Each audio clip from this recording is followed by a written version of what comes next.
Hello student, आप सभी का अपने Kota science hub channel by Prabha Verma पर हार्दिक स्वागत। This is Prabha Verma, your biology teacher here. आप थोड़े से कंफ्यूज हो रहे होंगे कि अभी मैम ने ये Kota science hub channel start कर दिया। ऐसा कुछ नहीं है, हमने बायोलॉजी प्लेटफॉर्म चैनल को कन्वर्ट कर दिया है कोटा साइंस हब में, ताकि कोटा जैसी क्लासेस आपको आपके अपने कोटा साइंस हब चैनल पे हम प्रोवाइड कर सकें। अभी तक आपने चैनल को सब्सक्राइब नहीं किया है तो प्लीज बेल आइकन दबा के जल्दी से सब्सक्राइब कर दीजिएगा और दूसरे बच्चों को भी आप इसके बारे में बताएं ताकि उनको भी हमारे कोटा साइंस हब चैनल की जो क्लासेस हैं उनका बेनिफिट मिल सके। सो थोड़ा सा हमारे बीच में गैप रहा है, वो कुछ इश्यूज की वजह से था, लेकिन अब सब ओके हैं तो हमारी क्लासेस कंटिन्यू रहेंगी।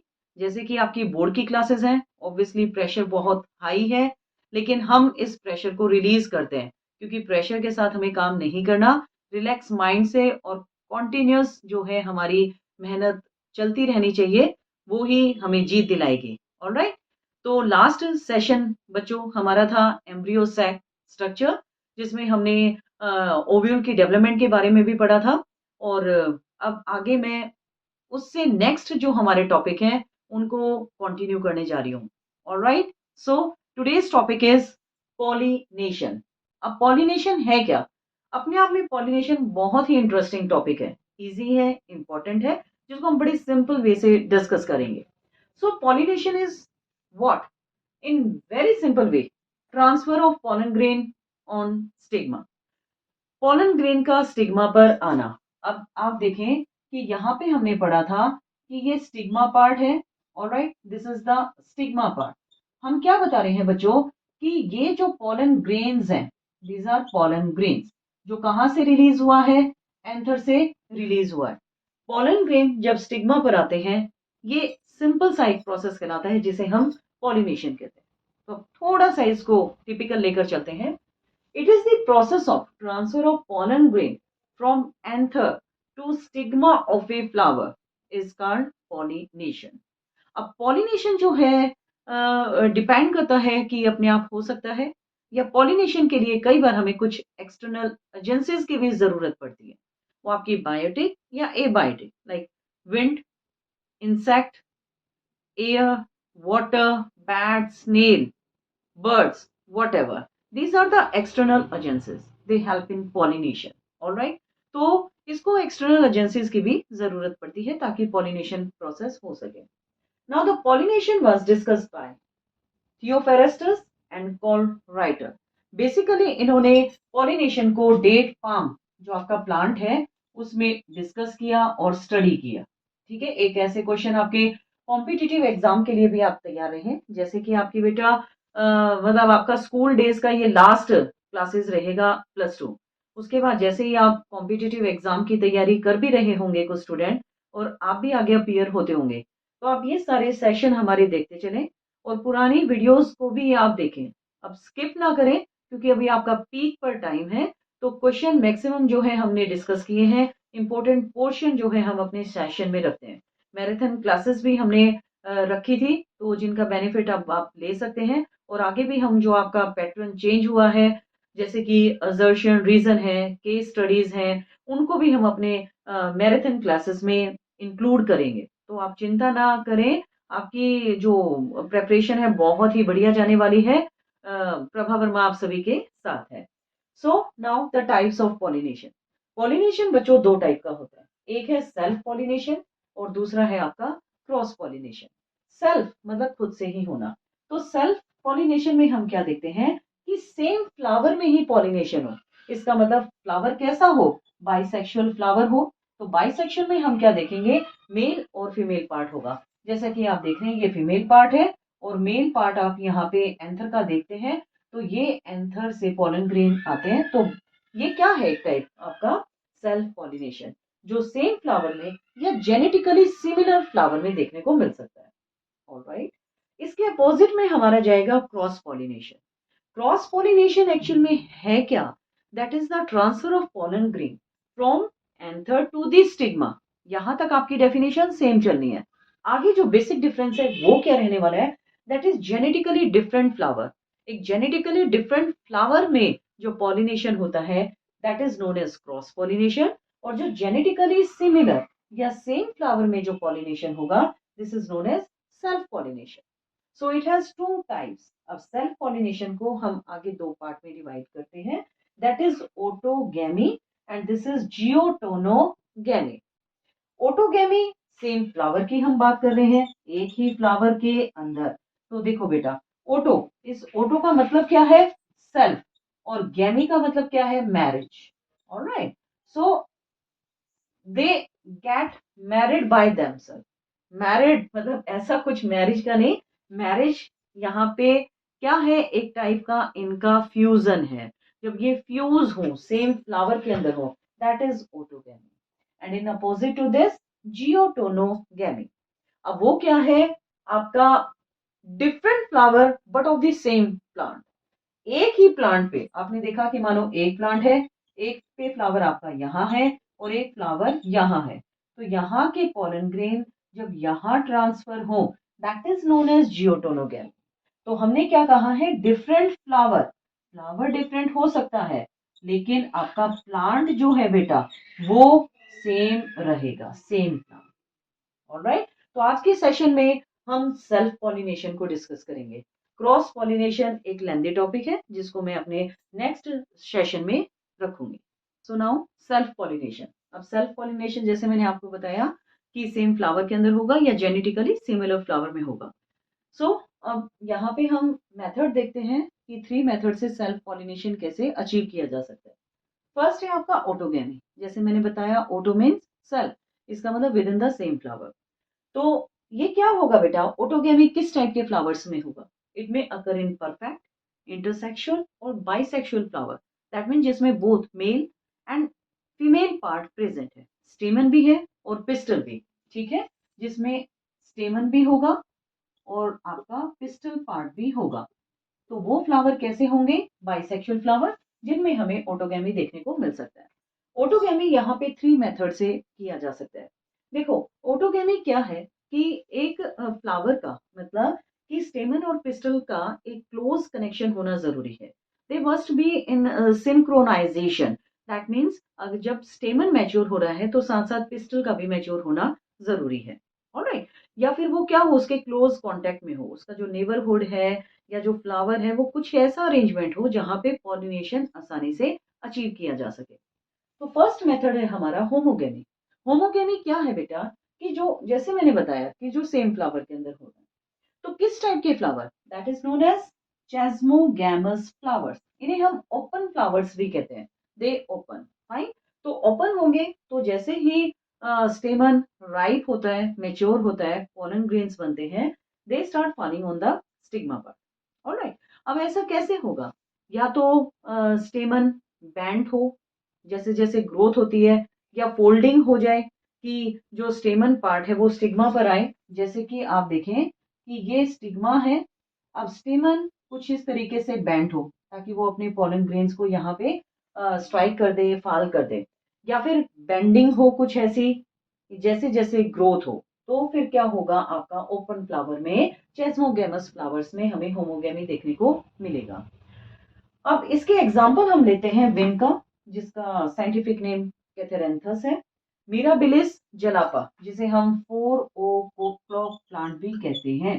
4 ओ क्लॉक प्लांट, ठीक है, क्योंकि इसका अरेंजमेंट कुछ ऐसा लगता है जैसे घड़ी में 4 बजे हुए हैं, वैसे इनका लीफ का अरेंजमेंट भी कुछ ऐसा ही नजर आता है। Then potato and sunflower. अब यहाँ पे देखें बेटा आप कि ये क्या लिखा है मैंने, एक फेल सेफ मैकेनिज्म है। फेल और सेफ, मतलब सेफ भी है लेकिन फेल भी हो सकता है। अब हम क्या देख रहे हैं यहाँ पे कि पॉलिनेशन कैसे हो सकता है? या तो जो स्टेमन पार्ट है वो स्टिग्मा पर आ जाए, या अगर ऐसा नहीं होता तो कई बार स्टिग्मा ही अपने आप को बाइफिड कर लेता है। बाइफिड, ठीक है ना? बाइफिड में अब आप क्या देख रहे हैं, अगर यहाँ पे स्टेमन है, पॉलन ग्रेन है, तो ये अपने आप इसको यहाँ तक टच करे, तो कई बार ये बैक कर्लिंग भी कर लेते हैं, ठीक है, जिसकी वजह से आसानी से ये पॉलन ग्रेन्स को रिसीव कर सके स्टिग्मा पार्ट पर। तो फेल सेफ मैकेनिज्म हो गया, ठीक है। अगर मतलब एक तो हम कह रहे हैं कि ये ऑटोगेमी है एक टाइप का, होमोगेमी है, सेम फ्लावर के अंदर होना है। तो अगर राइप हुआ पॉलन ग्रेन, मतलब स्टेमन राइप होगा, तभी पॉलिनेशन होगा। बाई चांस अगर ऐसा हम देखते हैं कि पिस्टल पार्ट तो मैच्योर हो गया लेकिन स्टेमन मैच्योर नहीं हो पाया, तो हम देख रहे हैं कि हाँ, एक जगह तो सेफ है क्योंकि सेल्फ पॉलिनेशन है, कोई कंटामिनेशन वहां पर नहीं होगा, लेकिन फेल हो सकता है। अगर हम देखें कि दोनों में से कोई एक पार्ट इमेच्योर है या टाइमली दोनों मैच्योर नहीं हो पाए हैं, तो पॉलिनेशन हो भी सकता है कि वहां पर ना होने पाए। Fine. Now the second method is bird pollination. Bird pollination में हम क्या देखेंगे? Anther and stigma ripen before opening of the bird so that self pollination occur. अब एक बर्ड में, जैसे रोज बर्ड की अगर मैं बात करूं, वो रोज बर्ड है जब तक जो कली है उसमें ही एंथर और स्टिग्मा अपना सेल्फ पॉलिनेशन कर लें before opening of the bird, मतलब बर्ड के ओपन से पहले ही सेल्फ पॉलिनेशन हो जाए। तो ये हमें पी, राइस और वीट जैसे प्लांट में बर्ड पॉलिनेशन देखने को मिल सकता है। So now the third method of autogamy is cleistogamy. Cleistos, that means close, and again gamy means marriage, marriage means fusion. तो अब हम यहाँ पे क्या बात कर रहे हैं कि जो क्लिस्टोगेमस फ्लावर्स है दे remain closed, they never open. Question बड़ा इंपॉर्टेंट है, मैं बता दूं, चेस्मोगेमस और क्लिस्टोगेमस, आप ध्यान रखें, चेस्मोगेमस ओपन फ्लावर है और क्लिस्टोगेमस आपके क्लोज्ड फ्लावर्स हैं। So they remain closed causing self pollination. Again तो ये क्या है, ये फ्लावर भी क्लोज ही रहेगा, जब तक ये क्लोज है तब तक सेल्फ पॉलिनेशन भी हो जाएगा। तो ऐसा एग्जाम्पल आपका क्या कहलाएगा? क्लिस्टोगेमी। अब इसके एग्जाम्पल देखें, कॉमेलिना, बाल्सम, ऑक्सैलिस, वायला, ये आपके बेसिक एग्जाम्पल है और बड़े इंपॉर्टेंट है, ये आप मिस ना करें क्योंकि क्वेश्चन यहां से जरूर आता भी है। Now the second type of self pollination is geitonogamy. Geitonogamy that means neighbour marriage. अब नेबर, अब यहाँ पे देखें आप, क्या है पहले ये समझते हैं। Again it is the transfer of pollen grain from anther to the stigma. Another flower belonging to either the same plant or genetically similar plant. या तो सेम प्लांट, जैसे अगेन वही बात है कि एक प्लांट पे एक फ्लावर यहाँ है और एक फ्लावर आपका यहाँ है, तो पॉलिनेशन जब यहाँ से यहाँ हो तो क्या कहलाएगा? गाइटोनोगेमी। तो नेबर, ये जो फ्लावर है इसके नेबर में है, दैट मीन्स तो नेबर मैरिज, नेबर फ्यूजन, या तो सेम प्लांट पर या जेनेटिकली सिमिलर प्लांट भी यहाँ पे देखने को मिल सकता है। तो गाइटोनोगेमी आपका मेज कॉर्न, मेज कॉर्न एक ही बात है लगभग, और बनाना में देखने को मिलता है। So now the last topic, self pollination advantages and disadvantages. तो सेल्फ पॉलिनेशन किस तरीके से बेनिफिशियल हो सकता है, now discuss. It maintain parental character और प्योरिटी ऑफ रेस, मतलब ये पेरेंटल करेक्टर को मेंटेन करता है। जो प्योरिटी है रेस की, रेस मतलब यहाँ पे एक स्पीशीज, एक जाति की बात की जा रही है, उसको ये मेंटेन करता है क्योंकि नए जीन्स यहाँ पे इंट्रोड्यूस नहीं होने। No need to produce large number of pollen grain, obviously. Cannabis, भांग जैसे प्लांट में हम देखते हैं कि 5 लाख pollen grains प्रोड्यूस होते हैं, that is a wastage process no doubt, but in self pollination there is no need to produce a large number of pollen grain, क्योंकि पॉलिनेशन तो उस सेम फ्लावर के अंदर होना है, तो वहां पे कम pollen grain से भी आसानी से पॉलिनेशन हो सकता है। Third one, do not develop devices for attracting insect pollination. That means कि कोई एक्सटर्नल एजेंसी की जरूरत ही नहीं है, कोई पॉलिनेटर चाहिए ही नहीं है, तो कोई ऐसा अट्रैक्टिंग डिवाइस वो डेवलप नहीं करते हैं, तो एक सिंपल फ्लावर में भी सेल्फ पॉलिनेशन आसानी से अचीव किया जा सकता है। It eliminates bad recessive character, like it is maintaining the purity of the race. Fine. So ये क्या करेगा, कुछ बैड रेसेसिव कैरेक्टर्स को ये बिल्कुल खत्म कर देता है, इलिमिनेट करता है, जो नेक्स्ट जनरेशन में देखने को नहीं मिलता। And the last advantage is it ensures seed production. Yes, obviously ये seed production में help करता है, जैसे कि मैंने बताया था, but it is a fail safe mechanism or a device. So these were the advantages of the self pollination. अब हम disadvantages देखेंगे कि कुछ disadvantages भी हैं self pollination के, like new useful characters are seldom introduce. जैसे कि मैंने आपको बताया कि ये जो पेरेंटल कैरेक्टर्स हैं उनको मेंटेन कर रहा है, तो नया कोई कैरेक्टर, कोई यूजफुल कैरेक्टर्स तो यहाँ पे देखने को मिल ही नहीं रहा है। नहीं मिल रहा है तो क्या होगा, vigour and vitality of the race decreases. Vigour that means the power, जो उनका स्टेमिना है, जो पावर है, या जो वाइटिलिटी है, मतलब कि ये लंबे टाइम तक सरवाइव कर सकते हैं, वो खत्म होता है। तो दोनों चीजें जो है यहाँ पे आपकी अफेक्ट होंगी। Again, immunity also decreases, the capacity of the plant to fight against the pest और the disease it decreases, because no new character are introducing. कोई नया करेक्टर नहीं है, कोई वेरिएबिलिटी नहीं है, तो कोई अडेप्टिबिलिटी भी नहीं है। अगर चेंज्ड एनवायरनमेंट है तो उसमें आपका पर्टिकुलर प्लांट या फ्लावर सर्वाइव नहीं कर पा रहा है, क्योंकि उसके अंदर वेरिएशंस नहीं है, म्यूटेशंस नहीं है। और अगर ऐसा नहीं है तो हम क्या देखेंगे, इवोल्यूशन भी जो है यहाँ पे रेयरली होगा। ऑलराइट, सो आज का टॉपिक हमारा सेल्फ पॉलिनेशन, बड़ा इंटरेस्टिंग टॉपिक है बच्चों, और इम्पोर्टेंट भी है। आप ध्यान से पढ़ें, ये पॉइंट्स आप नोट करते जाएं, ताकि आपके नोट्स जो आपको क्विक रिवीजन में हेल्प करते हैं at the time of the examination और रिवीजन, और while during appearing in NIT exam, तो कॉम्पिटिटिव एग्जाम में आपको हेल्प मिलती है। तो आज के लिए इतना काफी है। आप चैनल को ज्यादा से ज्यादा सब्सक्राइब करें और दूसरों को भी बताएं आप कोटा साइंस हब के लिए। और थैंक यू।